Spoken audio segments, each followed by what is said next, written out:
Sudah lebih separuh abad berlalu dan nama Awi yang suatu ketika dahulu gah di pentas musik rock dan layar perak tanah air kembali menggema. Bukan kerana karya baharu, tetapi kerana satu pengakuan yang menggoncang emosi ribuan peminatnya. Selama 56 tahun, dia mendiamkan diri tentang sisi paling pribadi dalam hidupnya. Dunia mengenalnya sebagai vokalis utama Wings, pelakon penuh karisma dalam filem-filem ikonik seperti Sembilu, Baik Punya Cilok, dan Hantu Kak Lima. Namun tiada siapa tahu bahawa di balik tawa, gurau dan sorotan cahaya pentas, tersimpan satu pergolakan dalaman yang begitu dalam. Kesunyian, kesakitan, dan perjuangan yang tidak pernah terucap. Hari ini, dalam nada yang penuh kejujuran dan keberanian, Awi akhirnya memecah sunyi itu. Awi berdiri dengan tubuh yang semakin rapuh, tetapi jiwanya teguh bak wajah. Penyakit demi penyakit mula menjarah tubuhnya, darah tinggi yang menggila, masalah jantung yang semakin serius, dan sendi-sendinya yang kadang seakan menjerit kesakitan setiap kali dia bangun dari tidur. Dulu dia bertenaga, melompat di pentas seperti singa rimba. Kini langkahnya perlahan, dan matanya lebih sering menatap ke langit, seolah mencari makna yang lebih dalam tentang kehidupan. Namun bukan penyakit yang paling menyakitkan, tetapi beban diam selama puluhan tahun, beban yang hari ini dia lepaskan demi mengangkat semula martabat dirinya sebagai seorang insan, bukan sekadar. Dalam satu sesi temu bual yang penuh emosi, Awi mengungkap bahawa selama ini dia hidup dengan luka-luka lama, luka kehilangan, luka kecewa, luka dikhianati, dan luka mencintai dunia seni yang kadangkala kejam. Saya tidak pernah benar-benar sihat, katanya perlahan, bukan sahaja tubuh, tetapi jiwa saya juga lama sakit.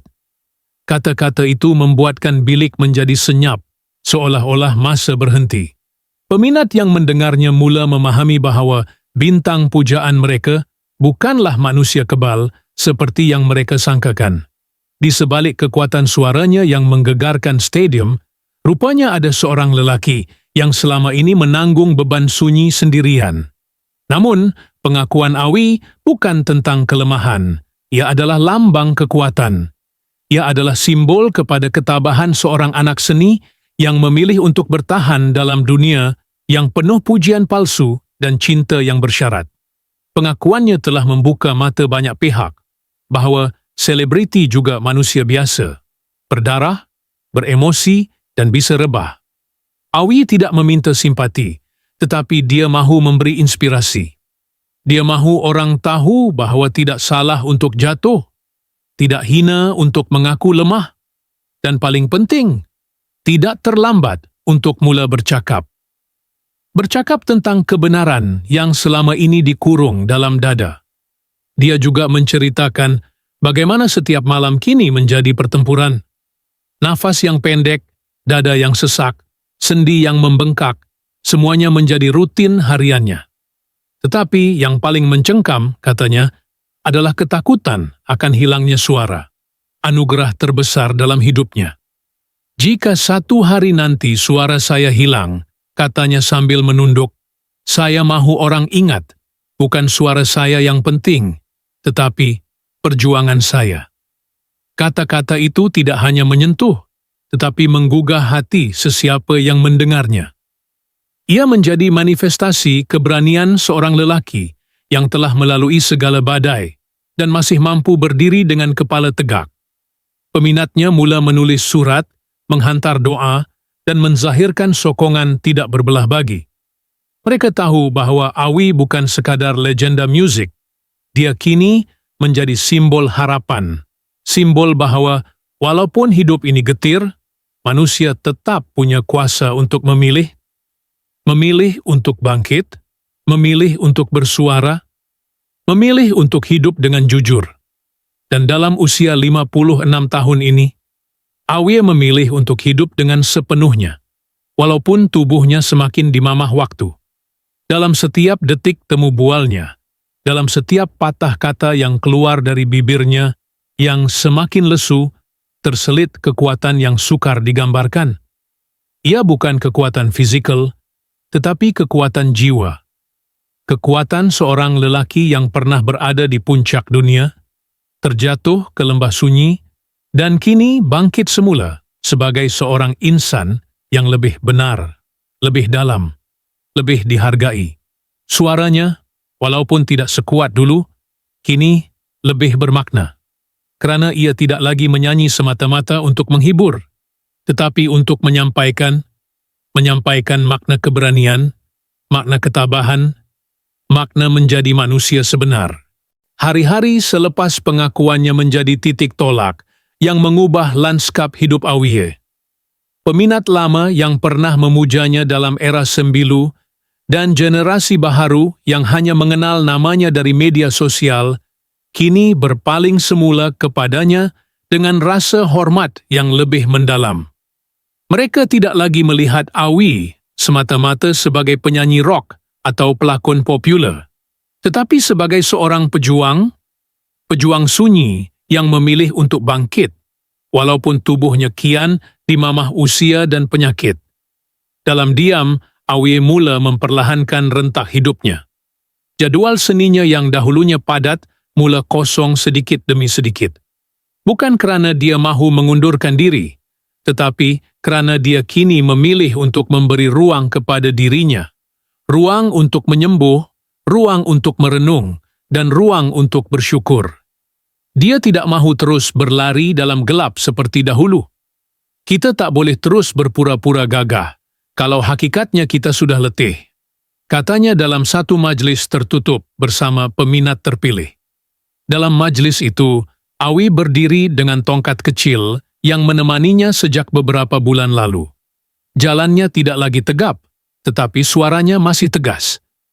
Dia menyampaikan sebuah puisi yang ditulis sendiri. Bukan tentang cinta atau kemegahan, tetapi tentang luka, pengampunan, dan penerimaan. Air mata menitis, bukan sahaja dari matanya, tetapi juga dari setiap insan yang hadir.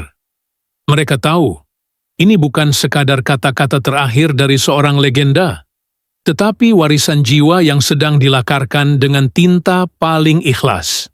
Sementara penyakitnya semakin menggigit, Awie memilih untuk menulis tentang kehidupannya, tentang kehilangan yang tidak pernah diceritakan, tentang cinta-cinta yang gagal, dan tentang dunia seni yang pernah menjulangnya tinggi sebelum menjatuhkannya ke dasar.